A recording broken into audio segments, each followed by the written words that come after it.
اللہ تعالیٰ جل وعلا نے گھر کی چھوٹی سی سلطنت کا سربراہ مرد کو بنایا۔ قرآن کی میں شعر گرامی قدر ہے رب کائنات کا کہ الرجال قوامون علی النساء، اللہ تعالیٰ نے مردوں کو عورتوں پر حاکم بنا دیا ہے، گویا گھر کی سلطنت کا حاکم وہ مرد ہے۔ رب ذوالجلال کے محبوب مکرم شفیع معظم رحمت عالم صلی اللہ تعالیٰ علیہ وآلہ وسلم کا بھی اشارہ گرامی قدر اس سلسلہ میں ہے کہ کلکم راعٍ وکلکم مسئول عن رعیتہ، تم سارے کے سارے حاکم ہو، رائی ہو، اور تم سے تمہارے رعایا کے بارے میں سوال کیا جائے گا۔ گھر کی سلطنت کا حاکم مرد کو بنا دیا، عورت کو اس کا محکوم بنا دیا۔ میرے اور آپ کے آقا رسول اللہ عربی نے دونوں کے حقوق و فرائض کو بڑے واضح ترین انداز میں بیان فرما دیا کہ خاوند کے حقوق کیا ہیں اور فرائض کیا ہیں، بیوی کے حقوق کیا ہیں، فرائض کیا ہیں، اولاد کے حقوق کیا ہیں، فرائض کیا ہیں، والدین کے حقوق کیا ہیں، فرائض کیا ہیں۔ اگر ان کو اپنا لیا جائے تو میرے سامنے قرآن کی کھلا پڑا ہے، میں اللہ کی عزت کی قسم اٹھا سکتا ہوں ہمارے گھر جنت کا نمونہ بن جائیں گے اگر اللہ اس کے رسول کے حکموں پر عمل کر لیں گے، ہمارے گھر جنت کا نمونہ بن جائیں گے۔ اسلام یہی چاہتا ہے، لیکن بعض اوقات صورتحال اتنی بگڑ جاتی ہے، معاملات اتنے زیادہ بگڑ جاتے ہیں کہ میاں بیوی میں علیحدگی کی صورت پیدا ہو جاتی ہے۔ اسلام نے اس کو پسند نہیں فرمایا۔ میرے کریم آقا رسول عربی شفیع معظم رحمت عالم صلی اللہ علیہ وسلم کا ارشاد گرامی قدر ہے کہ جائز چیزوں میں، مباح چیزوں میں سب سے زیادہ ناپسندیدہ شے طلاق ہے، یعنی جن چیزوں کو اللہ نے جائز قرار دیا ہے ان چیزوں میں سب سے زیادہ ناپسندیدہ شے طلاق ہے۔ میرے آقا علیہ السلام کے ایک ارشاد گرامی قدر ہے، جب کوئی بندہ کسی عورت کو طلاق دیتا ہے تو یوں کہیے جس طرح عرش لرز جاتا ہے۔ میرے اور آپ کے کریم آقا حضور نبی مرشد رحمت عالم صلی اللہ تعالیٰ علیہ وآلہ وبارک وسلم کے ایک ارشاد گرامی قدر کا یہ مفہوم بنتا ہے، ابلیس پانی پر اپنا تخت بچھاتا ہے، اپنے چیلے چانٹوں کو اپنے دربار میں طلب کرتا ہے اور ان سے پوچھتا ہے کہ تم نے آج کیا کیا کیا کیا کیا کیا۔ وہ سارے اس کے چیلے، اس کے چانٹے، اس کے جو اولاد ہے، اس کی ذریت ہے، اس کے سامنے اپنی اپنی کارگزاریوں کا ذکر کرتے ہیں۔ میں نے اتنے لوگوں کو گمراہ کیا، میں نے فلاں گناہ کروایا، فلاں گناہ کروایا۔ ابلیس سنتا تو ہے مگر کہتا ہے تو نے تو ابھی کچھ بھی نہیں کیا، تجھے کچھ اور کرنا چاہیے تھا۔ پھر اس کا کوئی چیلا یہ کہتا ہے میں نے میاں بیوی میں اتنی لڑائی کروائی کہ بات طلاق پہ جا پہنچی اور خاوند نے بیوی کو طلاق دے دی۔ شیطان خوش ہو کر اچھلتا ہے، اسے سینے سے لگا کے کہتا ہے تو نے بہت خوب کام کیا۔ ضمن اس بات سے کس بات کا پتہ چلا؟ جو شخص میاں بیوی کے درمیان لڑائی کرواتا ہے وہ شیطان کا چیلا ہے۔ میرے کریم آقا علیہ السلام کا ارشاد گرامی قدر ہے کہ میاں بیوی کے درمیان، والدین اولاد کے درمیان، آقا اور غلام کے درمیان اختلاف پیدا کروانے والا وہ خبیث انسان ہے، اللہ تعالیٰ کا محبوب نہیں بلکہ اللہ تعالیٰ اس سے ناراض ہوتا ہے ایسے شخص کے ساتھ۔ ان کے درمیان صلح کروانا بہت ہی عرف اور اعلیٰ بات ہے۔ جھوٹ بولنا حرام ہے، گناہ ہے، باعث لعنت ہے۔ اتنا بڑا یہ جرم ہونے کے باوجود اگر میاں بیوی کے درمیان ایسا جھوٹ بولا جائے کہ جو نقصان دینا ہو، جائز ہے۔ بطور مثال کوئی خاوند اپنی بیوی کے بارے میں کہے وہ میری بڑی نافرمان ہے، بڑی ایسی ہے، بڑی ایسی ہے، بڑی ایسی ہے۔ کوئی شخص یہ کہہ دے نہیں وہ تو تیری تعریف کرتی ہے، تیرے ساتھ اظہار محبت کرتی تھی، وہ تو تیری بہت ہی زیادہ خوبیوں کا ذکر کرتی تھی، تاکہ اس کے دل میں محبت پیدا ہو۔ اگر یہ بات جھوٹ ہو پھر وہ گناہ گار نہیں ہوگا، اللہ تعالیٰ اس صلح کروانے کے صدقہ سے اس کا جھوٹ کا گناہ معاف فرما دے گا۔ اسی طرح کوئی بیوی اپنے خاوند سے شاکی ہو اور کوئی شخص کہے کہ تیرا خاوند تو بڑا وفا شعار ہے، تیرے ساتھ محبت کرنے والا ہے، اس کا نظریہ یہ ہو کہ ان دونوں کے درمیان صلح ہو جائے، اگرچہ خاوند ایسا نہ بھی ہو لیکن اس کی ایسی تعریف کریں کہ جو ناجائز نہ ہو، تو اس جھوٹ کو اللہ تعالیٰ معاف فرما دیتا ہے کہ یہ میاں بیوی میں صلح کروانے والے ہیں۔ اللہ تعالیٰ کو یہ بات پسند ہے۔ ایک طلاق بعض اوقات پورے کنبے کو بے برکت دیتی ہے، گھر ہی برباد نہیں ہوتا، میاں بیوی میں علیحدگی ہی نہیں ہوتی۔ اس اولاد کو پوچھو اس کا کیا بنتا ہے کہ جس کو یا ماں یا باپ دونوں میں سے ایک ملتا ہے دوسرا بچڑ جاتا ہے، ان کی زندگی کتنی اجیرن ہو جاتی ہے، خاندان کے خاندان اجڑ جاتے ہیں۔ ان ساری باتوں کے باوجود اسلام دین فطرت ہے، کبھی کوئی ایسی صورت پیش آ جاتی ہے کہ میاں بیوی میں علیحدگی ناگزیر ہوتی ہے، بنا پر ہی اسلام نے اس چیز کو طلاق کی شکل میں جائز قرار دیا۔ طلاق کو پروردگار عالم جل مجد کریم نے جو ہمیں طریقہ کار بتایا میرے نبی کے توسط سے، ان کے وسیلہ جیلہ سے، وہ یہ ہے کہ 3 طلاقیں رب کائنات نے رکھی ہیں، اور اس کا اختیار مرد کو دیا ہے، کیونکہ مرد میں کچھ حوصلہ ہوتا ہے، اس میں عقل، فہم و شعور اور ضبط زیادہ ہوتا ہے عورت کے مقابلہ میں، عورت میں جذبات زیادہ ہوتے ہیں، اور یہ ضروری ہیں۔ اگر عورت کو اللہ تعالیٰ جذبات عطا نہ فرماتا تو عورت پوری رات جا کر اپنے لخت جگر کی پرورش نہ کر پاتی۔ یہ جذبات ہے عورت کے اندر، وہ ساری رات جاگتی ہے اپنے بیٹے اور بیٹی کے لیے، اور اس کے وہ پیشاب و پخانہ کو دھوتی ہے، صاف کرتی ہے، لیکن اس کو غصہ نہیں آتا۔ یہ جذبات محبت اللہ تعالیٰ نے عورت کو عطا فرمائے ہیں۔ اس طرح اور جذباتی ہو کر بعض اوقات ایسا فیصلہ کر لیتی ہے کہ جو نہ کرنا چاہیے تھا، اس لیے اللہ تعالیٰ نے طلاق کا اختیار مرد کو دیا۔ میں اللہ تعالیٰ سے معافی مانگتا ہوں، یہ جملہ کہہ رہا ہوں، آج کل کے مرد عورتوں سے بھی گئے گزرے ہیں۔ اللہ تعالیٰ نے 3 طلاقوں کا حکم دیا تھا کہ 3 طلاقیں ہیں، پہلے 1 طلاق دے اور پھر انتظار کر، 1 مہینہ تک انتظار کر۔ اگر تیری بیوی اس کا دل پس جاتا ہے، وہ سیدھی راہ پہ آ جاتی ہے، یا تیرے دل میں اس کے لیے جذبات محبت پیدا ہو سکتے ہیں، تو صلح ہو جائے گی، اس کو طلاق رجعی کہتے ہیں۔ اگر پھر بھی نہ ہو تو دوسری طلاق دے دے، دوسرے طہر میں، پھر بھی نہ ہو تو پھر تیسری طلاق دے دے۔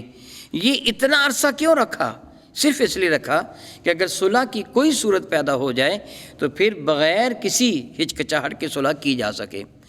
علماء کرام نے اشارہ فرمایا کہ طلاق کی 3 قسمیں ہیں، ایک آسن ہے، ایک حسن ہے، ایک بدعت ہے۔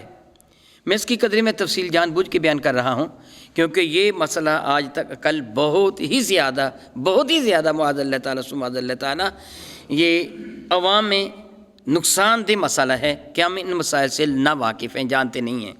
ان مسائل کا جاننا از حد ضروری ہے، بہت ہی زیادہ ضروری ہے، بلکہ میں کہوں گا کہ علماء کرام کا فرض بنتا ہے کہ وہ اپنے جمعہ کے خطابات میں بھی اس موضوع پر گفتگو فرمائیں، تاکہ عوام الناس کے علم میں یہ بات اچھی طرح آ جائے۔ میں ابھی کہہ رہا تھا طلاق کی 3 قسمیں ہیں، ایک کو کہتے ہیں احسن، بہت اعلیٰ، ایک کو کہتے ہیں حسن یعنی اعلیٰ، تیسرے کو کہتے ہیں بدعی یا بدعت۔ پہلی 2 طلاقیں سنت ہیں اور تیسری طلاق بدعت ہے، خلاف سنت ہے۔ دینے والا گناہ گار ہو جائے گا، مگر فائر کرنے سے گولی لگ جاتی ہے۔ طلاق ہو جائے گی لیکن طلاق دینے والا گناہ گار ہوگا۔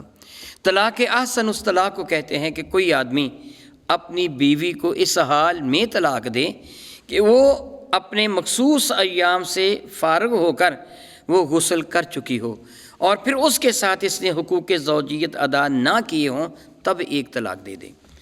حالت حیض میں عورت کو طلاق دینا گناہ ہے۔ حضرت سیدنا عبداللہ ابن عمر رضی اللہ عنہ سے یہ غلطی ہو گئی تھی کہ انہوں نے اپنی بیوی کو حالت حیض میں طلاق دی تھی، مینسس پیریڈ کے اندر۔ میرے کریم آقا رسول عربی شفیع معظم رحمت عالم سے ناراض ہوئے، فرمایا رجوع کر۔ رجوع کرنے کے بعد جب وہ اس سے پاک ہو تو بغیر حقوق زوجیت ادا کی اس کو طلاق دے۔ اگر حقوق زوجیت ادا کر لیے ہوں پھر طلاق دے گا، پھر بھی گناہ گار ہے۔ بہترین طلاق کیا ہے؟ ایک طلاق دے، اور کب دے میں وہ پہلے بیان کر چکا ہوں، دوبارہ دہرا دیتا ہوں۔ مینسس پیریڈ سے عورت فارغ ہو جائے یعنی پاک ہو، اور حقوق زوجیت وہ ادا نہ کرے، اپنی بیوی کو ایک طلاق دے دے، اس کو طلاق احسن کہیں گے۔ پھر دوسری طلاق نہ دے۔ کتنی دیر تک؟ جب تک کہ عدت پوری نہیں ہو جاتی۔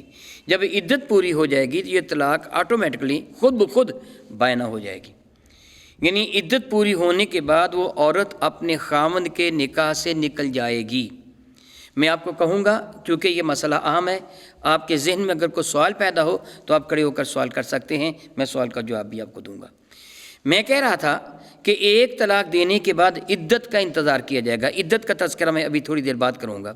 عدت کا انتظار کیا جائے گا، عدت کے اندر خاوند کو حق حاصل ہوگا اپنی بیوی کی طرف رجوع کر لے، لیکن بیوی کو کوئی اختیار نہیں ہے کہ وہ اپنے خاوند کو انکار کرے۔ تمام تر اختیار خاوند کے ہاتھ میں ہے۔ اس کو طلاق رجعی کہتے ہیں۔ عورت انکار نہیں کر سکتی۔ عورت کہے کہ میں تیرے ساتھ صلح نہیں کرنا چاہتی، کوئی اس کو اختیار نہیں، اختیار مرد کو ہے عدت کے اندر۔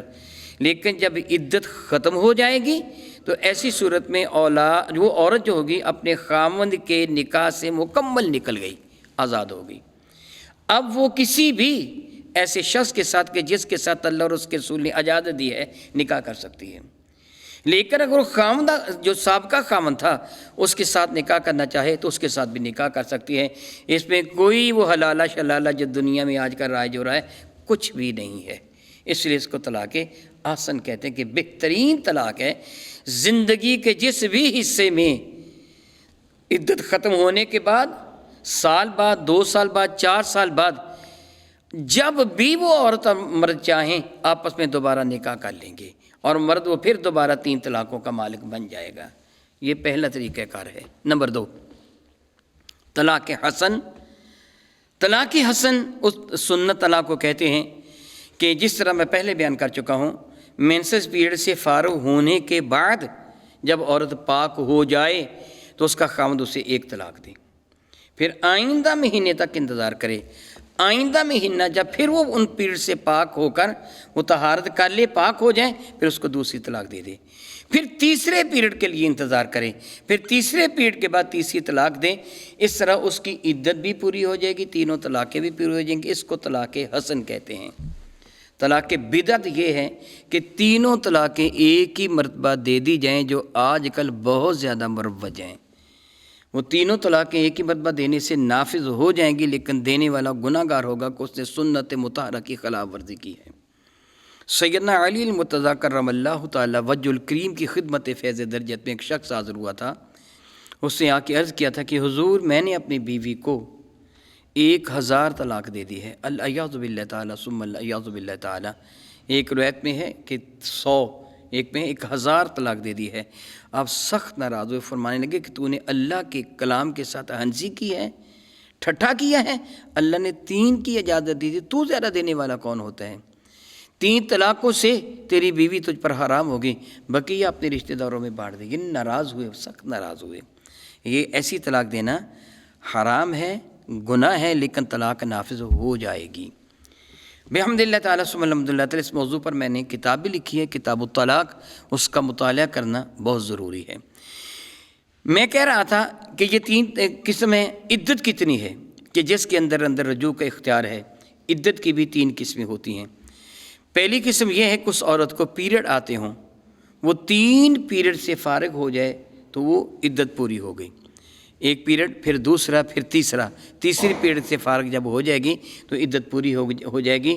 دوسری وہ عورت کہ جو حاملہ ہے، جس پہ اللہ تعالیٰ جل کرم نازل فرمائے، جس طرح انشاءاللہ تعالیٰ آپ آگے پڑھیں گے اسی سورہ بارکہ میں، اس کی عدت وضع حمل ہے.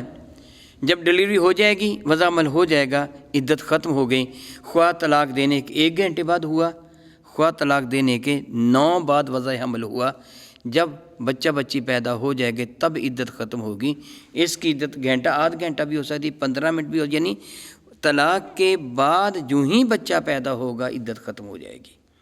خواہ وہ 9 ماہ کے بعد پیدا ہو یا 15-20 منٹ کے بعد پیدا ہو جائے، اس کی عدت یہ ہوگی. تیسری وہ عدت کہ جس عورت کو نہ حیض آتے ہیں نہ وہ حاملہ ہے.